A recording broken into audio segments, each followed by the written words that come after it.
Subscribe and press the bell icon to never miss another video of Bhakti Charu Swami.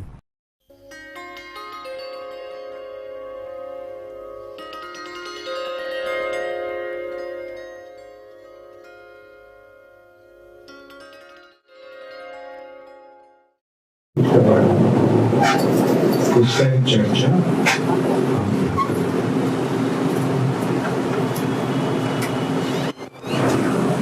Brahma ji,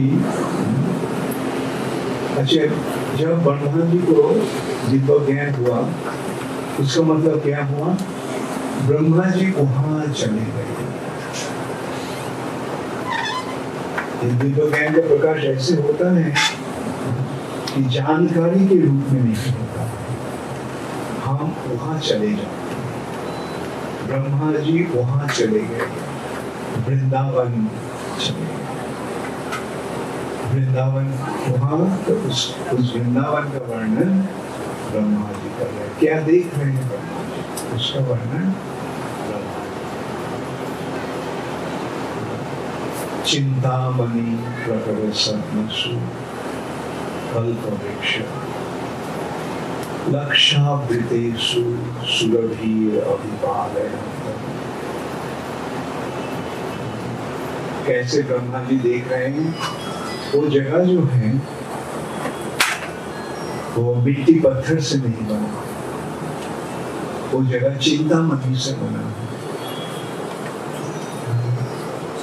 Chintamani, Chintamani ऐसी एक मणि है जिसके सामने हीरे मोती सब कुछ एकदम बेकार हो गया। और चिंतामणि के स्पर्श होने से सब कुछ भी चिंतामणि बन गया।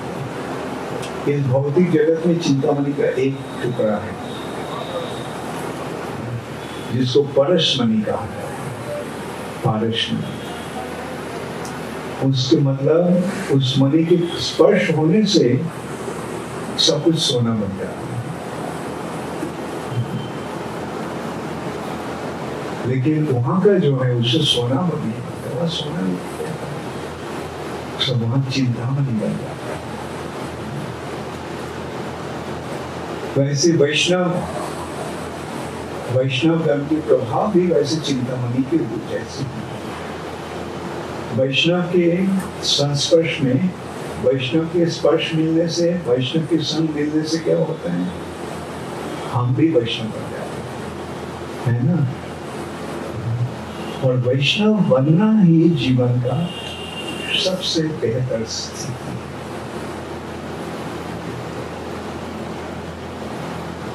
तो क्योंकि असल में ये हमारा स्वरूप है, हमारा स्वरूप में हम सब वैष्णव है, मतलब भगवान के साथ हमारा संपर्क है।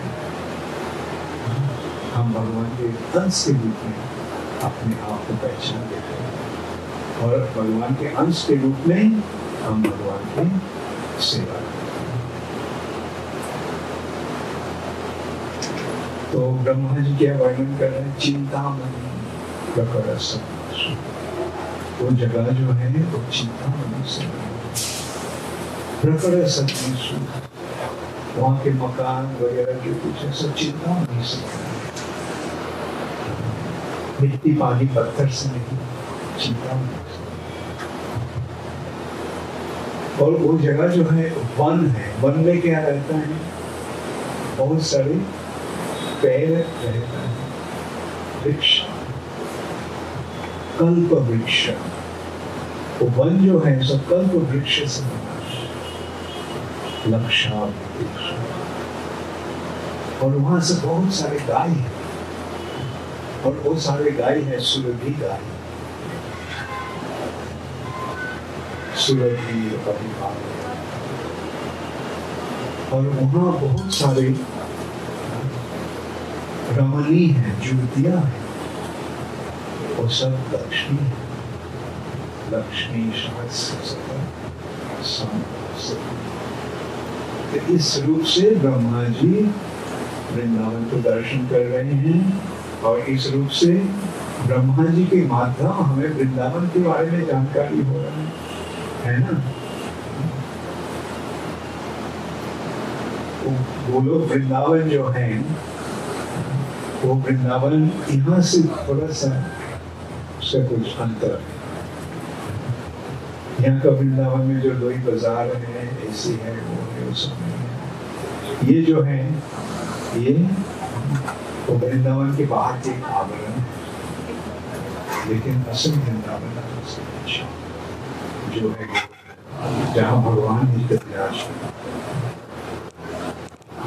उसका ही वर्णन ब्रह्म संहिता आप उनको पढ़ रहे हैं या पढ़ चुके हैं। ओ अच्छा, आप लोग नहीं पढ़े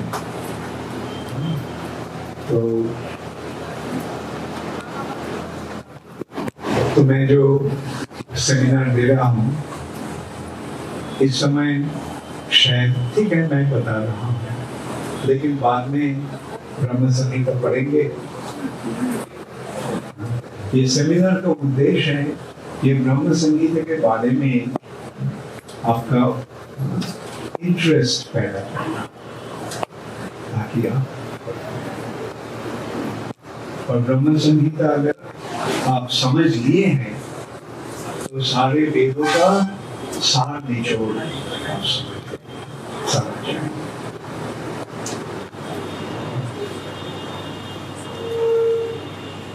तो ये चिंतामणि प्रकर सद्मसु कल्पवृक्ष,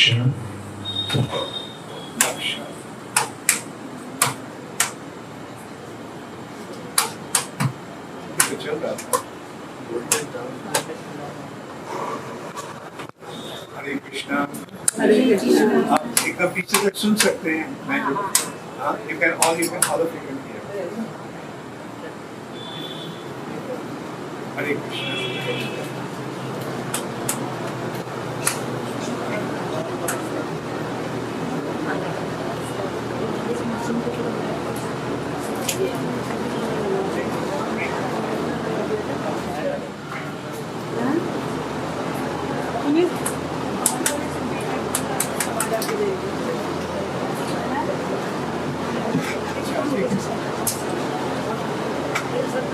हरे कृष्णा। तो ब्रह्मा जी वर्णन कर रहे हैं वृंदावन, चिंतामणि प्रकर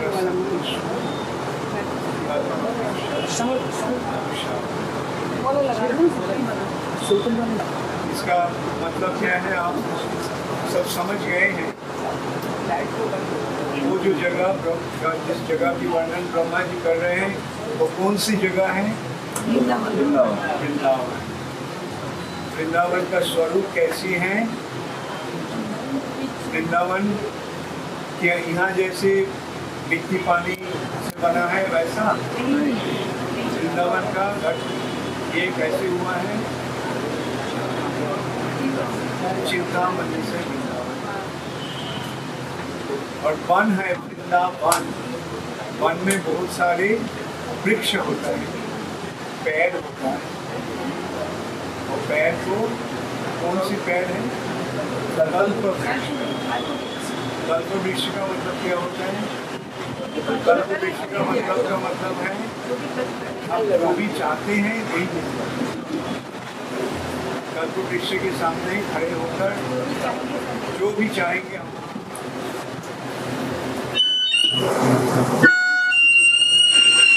हरे कृष्ण हरे कृष्ण हरे कृष्ण। इसकी जरूरत होगा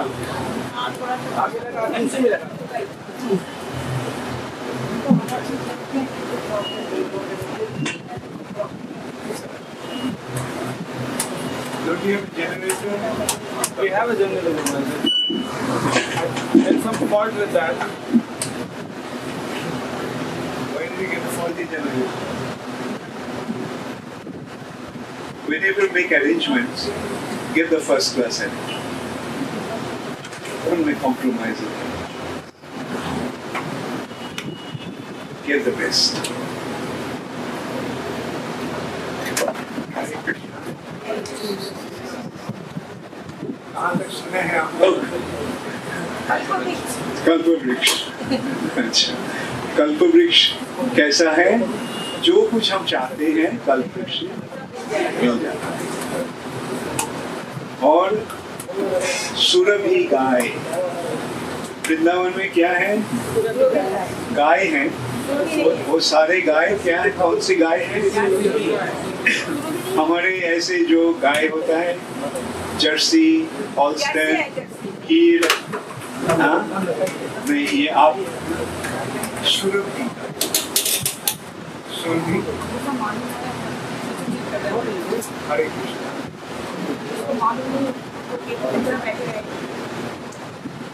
सुरभि, सुरभि गाय भी इस भौतिक जगत में, इस जगत में एक, केवल एक सुरभि गाय है। वो भी सुरभि गाय का बच्ची है, गाय का। इसका नाम है नंदिनी। वो नंदिनी वशिष्ठ ऋषि के पास है। नंदिनी के बारे में आप सबको जानकारी है? नहीं? सुनना चाहते हैं?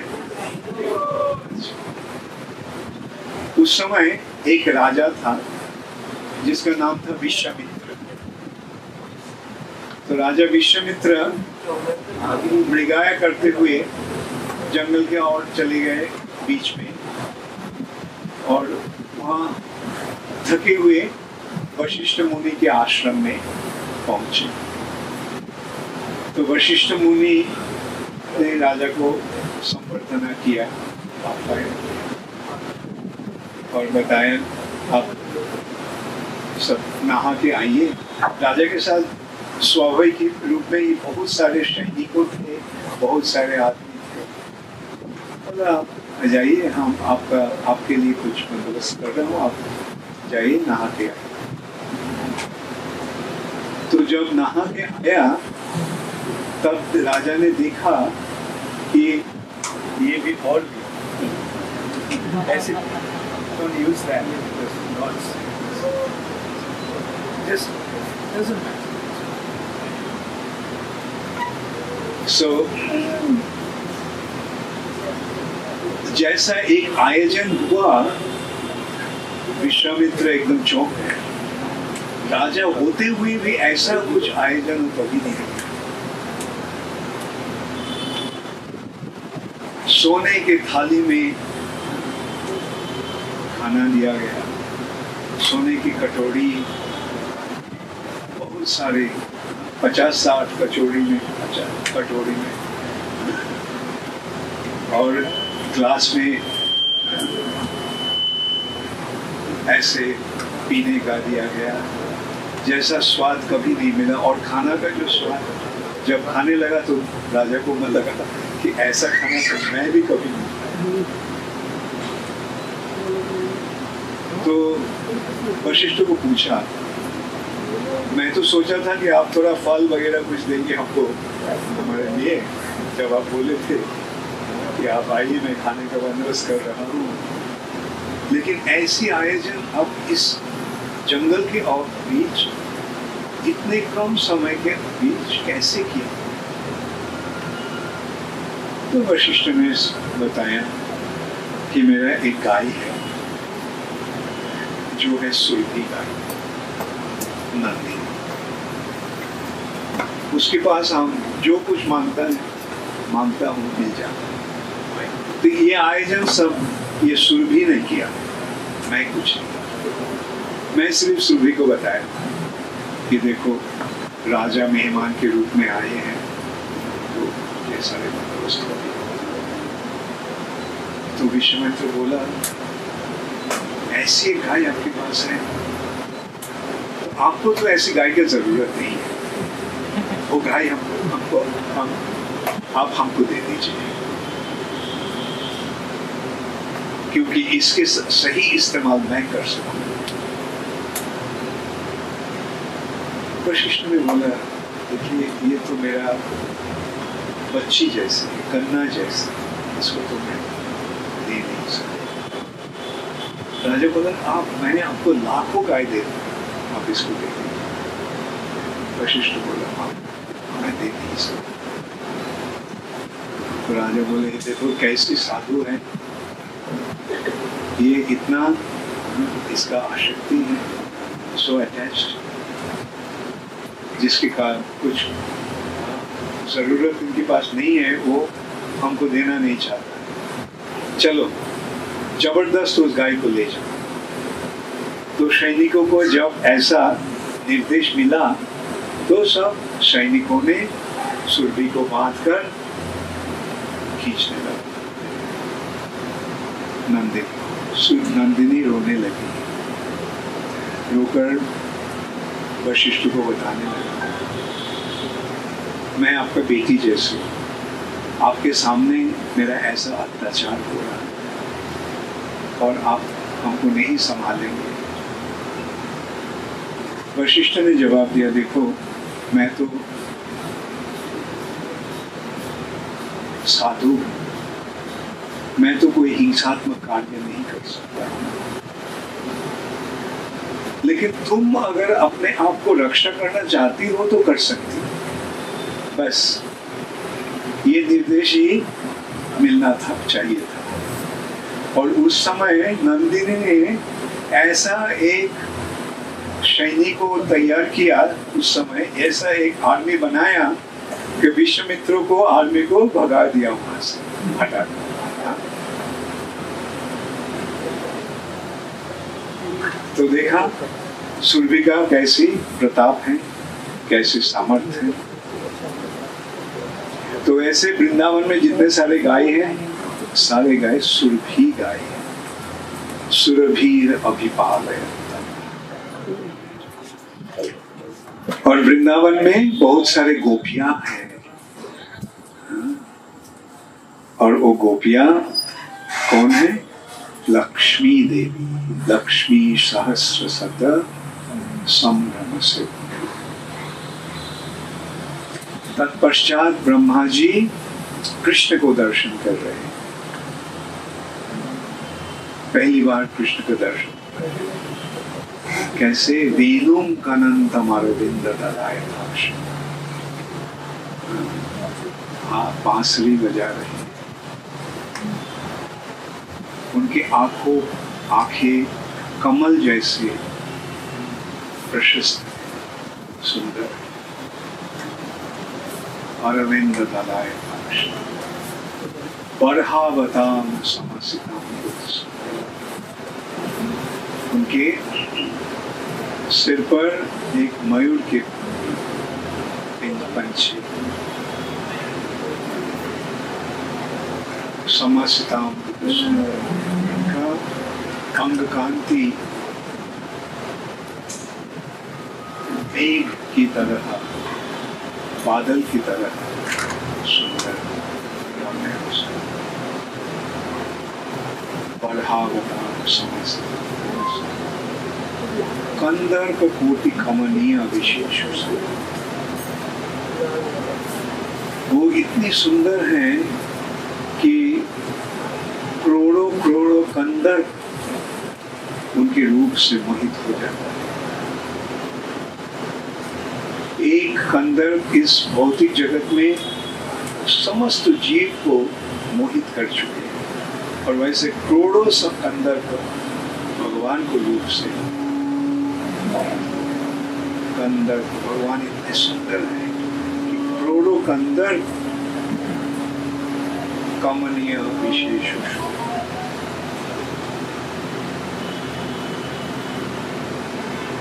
और वर्णन कर रहे हैं, आलोलो चंद्र कलसत वनमाल्य वंश,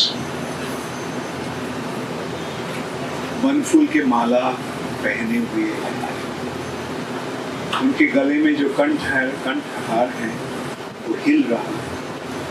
आलोलो चंद्र कलसत वनमाल्य वंशी, हाथ में वंशी लेकर वंशी बजा रहे हैं। रत्नांगदन, बहुत सारे रत्न से विभूषित, और प्रणय के लिए कला विलास, प्रणय के लिए प्रणय लीला विलास कर रहे हैं। श्यामं त्रिभंग ललित, ये श्याम सुंदर का ये जो रूप ये नित्य विराजमान है, नियत प्रकाश गोविंदम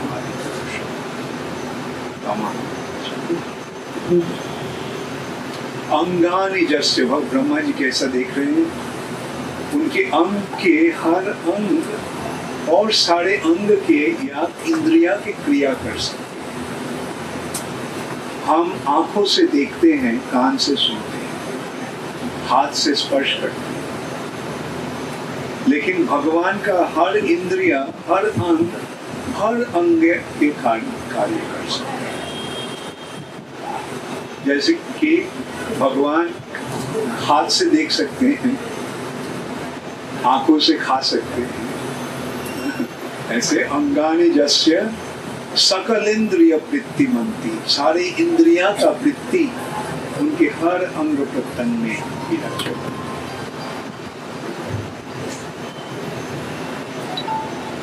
अंगानि जस्य सकल इंद्रिय पश्यन्ति, हर अंग देख सकती है, पश्यन्ति पांति पालन कर सकती है, कलयन्ति आनंद आस्वादन कर सकते हैं, चिरंजन आनंद चिन्मय सदुज्जल वैसा ही है उनका आनंदमय स्थिति, आनंदमय स्वरूप। तत्पश्चात ब्रह्मा जी कह रहे हैं ये जो व्यक्ति जिसकी वर्णन, जिसके दर्शन वहां हो रहा है, वो है अद्वैतम, उनका कोई दूसरा नहीं, उनका समान, उनके बराबर और उनसे बढ़कर कोई, अद्वैतम।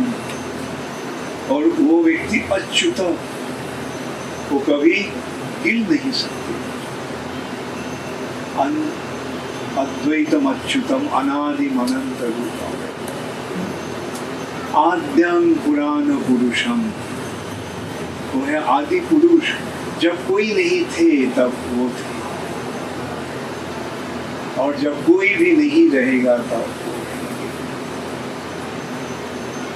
आद्यं पुराण पुरुष, यद्यपि वो सबसे पहले थे आदि पुरुष, लेकिन वो है नवजौवनंच। नवजौवनंच का मतलब है 15-16 साल के एक नौजवान के रूप। भगवान का जो रूप है ये नित्य रूप, नौजवान, नव किशोर रूप। ऐसा नहीं कि जब चूंकि भगवान सबसे पहले थे इसलिए भगवान का लंबा दाढ़ी है या सफेद दाढ़ी है, ये गलत फहमी ईसाई लोगों का होगा। ईसाई लोगों ने सोचते हैं ऐसे ईसा मसीह कुछ नहीं बना है बताया, लेकिन जो शिल्पीगण जो पेंटिंग करते हैं किए थे भगवान को, उसमें दिखाते हैं भगवान एक बुद्धा है। वो लोग सोचते हैं भगवान जब तक, चूंकि भगवान सबसे पुराने हैं, सबसे बड़े हैं, तो सब ये बंद कर दो, जरूरत नहीं है इसको चेंज।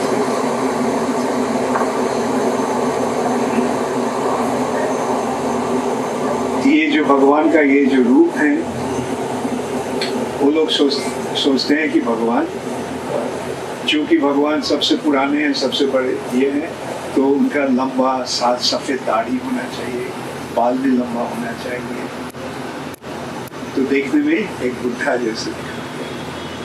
लेकिन असल में भगवान का रूप कैसे है? नवकिशोर। भगवान बुद्धा क्यों हो गए? हम लोग क्या बुद्धा बनना चाहते हैं? हम लोग क्या बुढ़ापा चाहते हैं? तो ऐसे ब्रह्मा जी ने भगवान के बारे में बताया। तो हमारे विचार में भगवान कौन है?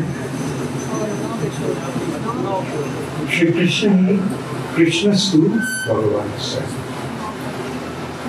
कुरुक्षेत्र के रण क्षेत्र में जब अर्जुन को भगवान ने उपदेश दे रहे थे, तो भगवान का उम्र कितना था उस समय पता है? 120 साल। लेकिन कैसा लगता है? ये भगवान का नव किशोर नित्य रूप स्वरूप। हर स्थिति में भगवान ऐसे। भगवान जब भौतिक जगत में आकर लीला करते हैं, जन्म लेते हैं, तब उनका जन्म लीला होता है, बाल लीला होता है, बाल गोपाल के रूप में लीला करते हैं। तो बढ़ते बढ़ते बढ़ते बढ़ते बाल किशोर, बाल पौगंड, मतलब 6 से 10 साल तक,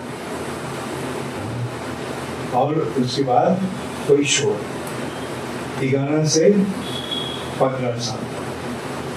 बस उस स्थिति में आकर 15 साल के बाद वो बढ़ते नहीं है, उस स्थिति में रह जाते, क्योंकि वो है भगवान का असल नित्य स्वरूप। तो वैसे ही ब्रह्मा जी देख रहे हैं, नवयौवनम आद्यम पुराण पुरुषम। पुराण पुरुषम, यद्यपि भगवान सबसे प्राचीन है, लेकिन नवयौवनम और वेदेषु दुर्लभम। वेदों की माध्यम भी उनको हम पहचान नहीं सकते, लेकिन अदुर्लभ आत्म भक्तों, अपने भक्तों के पास और बहुत ही आसानी से प्राप्त होता है। जब भी वेदों के सारे वेदों के माध्यम में भगवान को हम पहचान नहीं पाते हैं, प्राप्त नहीं हो सकते हैं, लेकिन अपने भक्तों के पास भगवान बहुत ही आसानी से प्राप्ति हो जाता है। वेदेषु दुर्लभम गोविंद आदि पुरुष। ये जो आदि पुरुष गोविंद है श्री कृष्ण, उनको मैं ब्रह्मा जी कह रहे हैं, उनको मैं श्रद्धा पूर्वक सेवा करनी।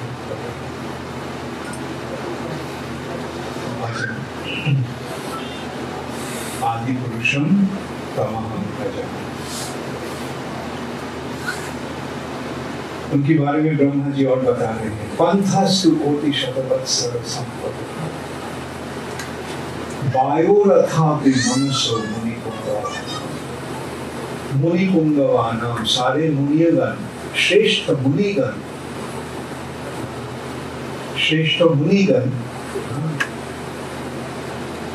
वायु की गति से भ्रमण करते हुए या लाइट के किरण की गति से भ्रमण करते, शतवत्सर 100 साल तक भ्रमण करके भी उनके पैर के नख तक भी पहुंच नहीं पाते। ये भगवान इतने दुर्लभ। वायोरथापि पंथस्तु कोटि शतवत्सर, कोटि शत 100 करोड़ों साल तक वायु की गति से, मन की गति से भ्रमण करते हुए भी उनके चरण कमल के नख तक नहीं पहुंच सकते। पंथास्तु कोटि शतवत्सर संप्रभम्यो वायोरथापि मनुष्यो मुनिपुंगवानाम। श्रेष्ठ मुनि जो स्वपि अचिंत विचिंत तत्व, उनके पास जो हमारे चिंता के अतीत है, उनके पास कुछ नहीं। तो ऐसे मुनिगण, श्रेष्ठ मुनिगण भी भगवान के पास नहीं जा सकते, लेकिन हम लोग भगवान के पास जाने का प्रयास कर रहे हैं, है ना? किस भरोसा में? भगवान के आश्वासन की भरोसा, क्योंकि भगवान खुद कह रहे हैं कि भक्ति के माध्यम हम प्राप्त कर सकते। जैसे पहले अदुर्लभम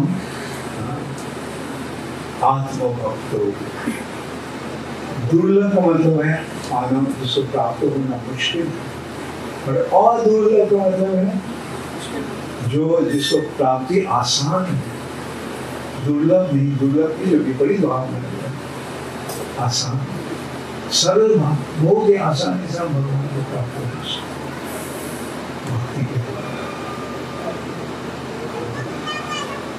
इसलिए भक्ति ही श्रेष्ठ उपाय है।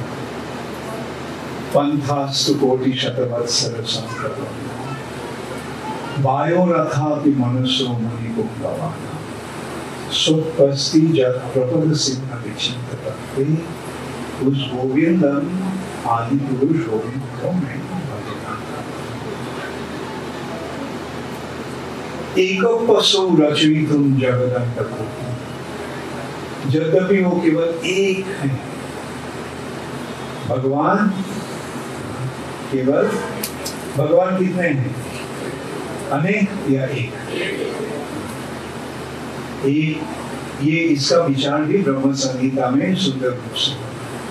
देवता और भगवान कुछ अंतर है, देव देवी बहुत है, दुर्गा काली गणेश इंद्र चंद्र वरुण ये बहुत है, लेकिन भगवान है एकम एव अद्वितीय परम पुरुष, एक जिसका कोई दूसरा नहीं। ऐसे हमको समझना होगा कृष्ण और देव देवी में क्या अंतर है। न कि कृष्ण और देव देवी सब बराबर है, बराबर है या अंतर। तो एक पशु, यद्यपि भगवान एक है तथापि एक पशु रचयितुम जगदंड कोटि, कोटि कोटि ब्रह्मांड भगवान सृष्टि किए, अगणित ब्रह्मांड भगवान सृष्टि किए। भगवान क्या मशीन लेके यंत्र लेके बनाते हैं ब्रह्मांड, भगवान अपनी इच्छा शक्ति के द्वारा बनाते हैं। भगवान बोलते हैं let there be light and there was light। भगवान भौतिक जगत की ओर देखते हैं, बस ये जगत सृष्टि। भगवान चाहते हैं चलो बहुत सारे आदमी यहाँ आ जाए, बस झट से सवार हो जाए। ऐसे ही भगवान का अचिंत्य शक्ति। तो अब बताओ हम लोग और भगवान में कुछ अंतर है या नहीं? तो आजकल तो मैं सुनता है लोग बोलते हैं मैं भगवान हूँ, आप भी भगवान हो, मेरे पास आ जाओ मैं तुमको भगवान बना दूंगा। ऐसे कभी हो सकता है? नहीं। तो सारे जो बोलते हैं बकवास है, तो सबको धोखा दे रहे हैं। लेकिन सही भगवान के बारे में सही वर्णन ऐसे है। एक पशु रचयितुम जगदंड कोटि, कोटि शीश औषधादि विभूति भिन्ना तद ब्रह्म निष्कलम अनंत अशीष गोविंदमादि पुरुषम तमहं भजामि।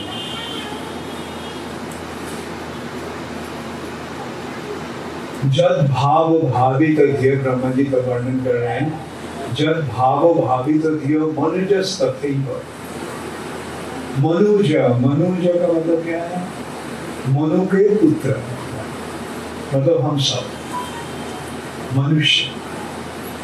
हमारे यह और एक नाम क्या है? हम लोग मनुष्य है, मानव है ना? मानव, मैन, ह्यूमन। ये शब्द कहाँ से आया है? मनु से आया। क्योंकि हम सब मनु के आत्मज है, मनु से हम लोग आए हैं, इसलिए हम है मानव। जैसे दनु के पुत्रगण है दानव और मनु के पुत्र है मानव। मनु और यहाँ वर्णन मनु जा का मतलब जिसका जन्म हुआ। आत्मज, अपने बच्चे को क्या बोलते हैं? आत्मज, ये मेरा आत्मज है, मतलब हमसे इसका जन्म हुआ, पिता माता ऐसा। तो मनुज, तो जब भावो भावित धिय, जिनकी भावना से भावित होकर, जिनकी कृपा से हमको आसन, जान, आसन, संप्राप्त रूप और महिमा, रूप सुंदरता, महिमा, आसन, जान सब मिल रहा है। बड़े बड़े पोजीशन मिलता है ना किसी को, जैसे कि ऐसे नहीं कि मंत्री में बना है या राजा बना है, इंद्र का स्वर्गलोक का राजा बना है, ब्रह्मा, ये सारे जो स्थिति है और उनके लिए जो जान जो है, मतलब कार्य संपादन करने के लिए जो वस्तुओं का प्रयोजन होता है उसको जान करना।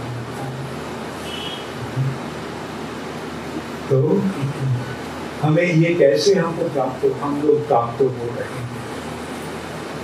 आप सोचिए बैंक में कितना रुपया है, ये रुपया कैसे मिला? क्या अपना कार्य से या अपना सफलता के कारण नहीं, ब्रह्मा जी कहने भगवान की कृपा से। ऐसे ही भावना होना चाहिए। बड़े पोजीशन जो मिला है, बहुत सारे दौलत संपदा जो मिला है, जो कुछ हमको मिल रहा है भगवान की कृपा से, भगवान हम पर प्रसन्न होकर ये सारे वस्तुओं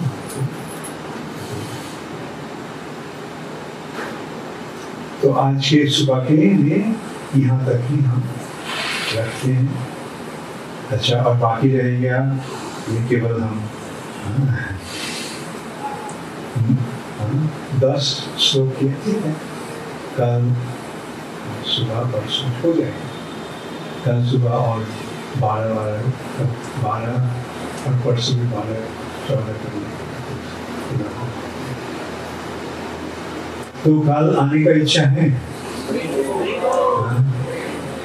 सही ना, सही, या हमको प्रेरणा देने के लिए कह रहा है?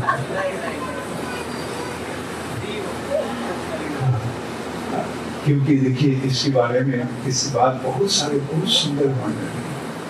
ब्रह्मा जी ने अब भगवान के बारे में बता रहे हैं, बाद में बताएगा इस सारे जगत में जो कुछ है भगवान के साथ कैसा है, ये जानकर बहुत ही जरूरी है। तभी हम भगवान को सही रूप से पहचान सकेंगे। कोई प्रश्न है किसी को? ठीक है, तो प्रश्न की जरूरत नहीं है, तो आप प्रसाद की बंदोबस्त कर लेंगे। हरे कृष्ण, गौर प्रेमानंदे। अगर कोई प्रश्न है तो पूछने में शर्माना नहीं। अगर पूछने में आप शर्माते हैं तो कागज में लिख के आप दे सकते हैं, ठीक है। प्रश्न करना जरूरी है। तद्विधि प्रणिपातेन परिप्रश्नेन, इस ज्ञान प्राप्ति का तरीका है प्रश्न के माध्यम आपको जानकारी। एक प्रश्न आपने कहा तो मुझे हिम्मत आ गई। महाराज, ये जो वर्णन है आपने शुरू में बताया था कि जो ब्रह्मा जी जो एक्सपीरियंस कर रहे हैं, जो देख रहे हैं, वो हमें शेयर कर रहे हैं। तो ये जो एक्सपीरियंस है ये उनको कब हुआ था? जैसे आपने बताया था कि शुरू में वो इग्नोरेंस में बॉर्न हुए थे और उसके बाद उनको लॉर्ड ने अंदर से एनलाइटन किया था। तो ये उनकी तपस्या के बाद उनको ये रियलाइजेशन उस समय हुए थे, या उनकी सेवा के बाद क्रिएशन की, या वो जो क्रिएशन के शुरू में ही हुआ था? पहले भगवान को दर्शन हुआ, उसके बाद उनको, क्योंकि पूर्व से ही, इसका वर्णन है ना, पूर्व से ही उनका स्मृति आ गया और तब उनको उसका ही वर्णन हो रहा है। जैसे इंद्र कौन है, गणेश कौन है, शिव जी कौन है, माया कौन है। सृष्टि नहीं हुआ बल्कि ब्रह्मा जी बताने लगे। कैसे? क्योंकि भगवान की कृपा से उनको इसके बारे में याद आ गया। दिव्य ज्ञान, दिव्य प्रकाश।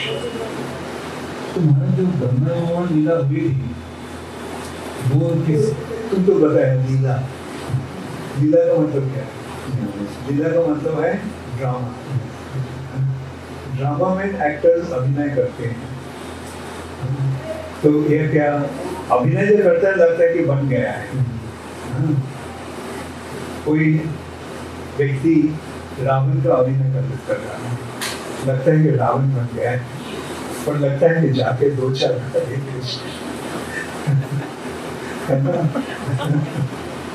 इतना सुंदर अभिनय हो रहा है, क्योंकि असल में वो तो है बहुत ही अच्छा व्यक्ति, क्योंकि रावण के अभिनय कर रहा है।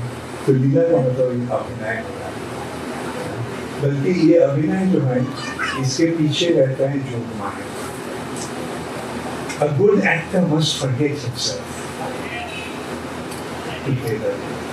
तो ऐसे ही भूल जाता है, भूलकर वो बन जाता है जिसके बारे में अभिनय करो। Okay, thank you. Hare Krishna, Gaur Premanand.